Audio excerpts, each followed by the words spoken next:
Hi అండి అందరికీ నేను మీ కుకింగ్ విత్ హిమ ఈరోజు వీడియోలో వచ్చేసి స్వీట్ కార్న్తో కొంచెం కారం కారంగా లైట్గా ఈ వెల్లుల్లి ఫ్లేవర్ తగులుతూ ఉంటే టేస్ట్ చాలా బాగుందండి. నచ్చినట్లయితే ఒకసారి ట్రై చేయండి. సో వీడియోలోకి వెళ్ళిపోదాం.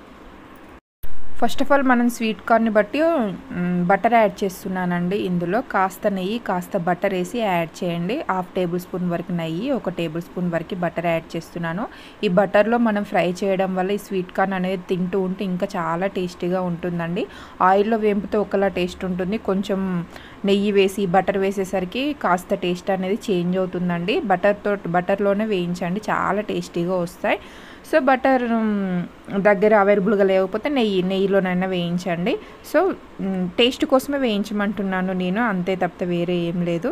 సో ఇలా యాడ్ చేసిన తర్వాత ఇప్పుడు మనం ఫ్రెష్గా తీసేసి పెట్టేసుకున్న స్వీట్ కార్న్ ఉన్నాయి కదా అండి, అవి అందులో వేసేసి గ్యాస్ని మీడియం ఫ్లేమ్లో ఉంచండి. సిమ్లో ఉంచకండి, హైలో ఉంచకండి, మీడియం ఫ్లేమ్లో ఉంచేసి మంచిగా చక్కగా కలిసేలాగా మనం వేసిన బటర్ టోటల్ ఈ స్వీట్ కార్న్కి పట్టేలాగా ఒక్కసారి కలిపేసేసుకోండి.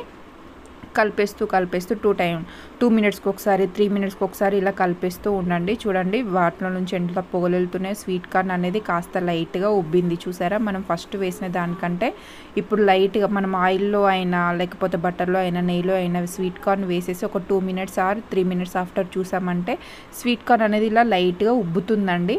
ఆ ఉబ్బిందంటే చాలా టేస్టీగా వస్తుంది ఆ స్వీట్ కార్న్ అనేది. సో ఈ విధంగా యాడ్ చేసిన తర్వాత ఒక 2-3 మినిట్స్ అయిన తర్వాత స్వీట్ కార్న్ హీట్ అయిన తర్వాత అందులోనే టేస్టీకి సరిపడా సాల్ట్ కూడా యాడ్ చేయండి. సాల్ట్ యాడ్ చేయగానే చిటపటలాడుతూ ఉంటుంది. సాల్ట్ యాడ్ చేసిన తర్వాత సిమ్లోనే పెట్టేసేయండి, ఎందుకంటే మనం సాల్ట్ యాడ్ చేయడం వల్ల వైట్ ఇష్ అంతా సైడ్స్కి పట్టుతూ ఉంటుందండి. సో అందుకనేసి సిమ్లో ఉంచేసి సాల్ట్ యాడ్ చేయండి. సాల్ట్ యాడ్ చేసిన తర్వాత ఒక్కసారి టోటల్ కలిసేలాగా సాల్ట్ కూడా కలిపేసుకున్న తర్వాత అందులోనే మనకి టేస్ట్కి సరిపడా కారం యాడ్ చేస్తున్నానండి. కొంచెం స్పైస్ ఎక్కువ తినేవాళ్ళు ఉంటారు, తక్కువ తినేవాళ్ళు ఉంటారు కదా. సో అందుకనేసి మనకి తగ్గట్టు కారం అనేది యాడ్ చేసుకుంటే సరిపోతుంది. చూడండి సాల్ట్ యాడ్ చేయగానే సైడ్స్ అనేది కింద అడుగు బాగాన వైట్ ఎలా అయిపోయిందో. సో అందుకే చెప్తున్నాను, కారం యాడ్ చేసినా కూడా సిమ్లోనే ఉంచి యాడ్ చేయండి.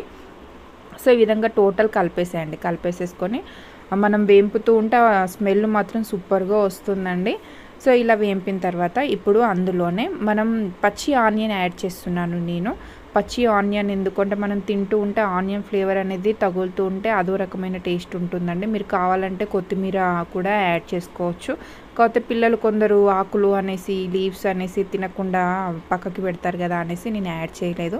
మీకు నచ్చినట్లయితే కొత్తిమీర ఫ్లేవర్ కూడా యాడ్ చేసేసుకొని ఈ విధంగా ఆనియన్ అనేది కాస్త మెత్తబడేంత వరకు వేంపుకుంటే సరిపోతుందండి. చూడండి వీడియోలో చూపిస్తున్న విధంగా ఆనియన్ అనేది ఈ విధంగా మెత్తగా అయితే సరిపోతుందండి. మిగతావి ఏం దీంట్లో యాడ్ చేయాల్సిన అవసరం లేదండి. తింటూ ఉంటే చాలా సూపర్ టేస్టీగా ఉంటాయండి, ఎందుకంటే ఆనియన్ ఫ్లేవర్ తలుగుతూ ఉంటుంది కదా. సో వీడియో కనుక నచ్చినట్లయితే ప్లీజ్ సబ్స్క్రైబ్ చేసుకోండి. Thank you for watching.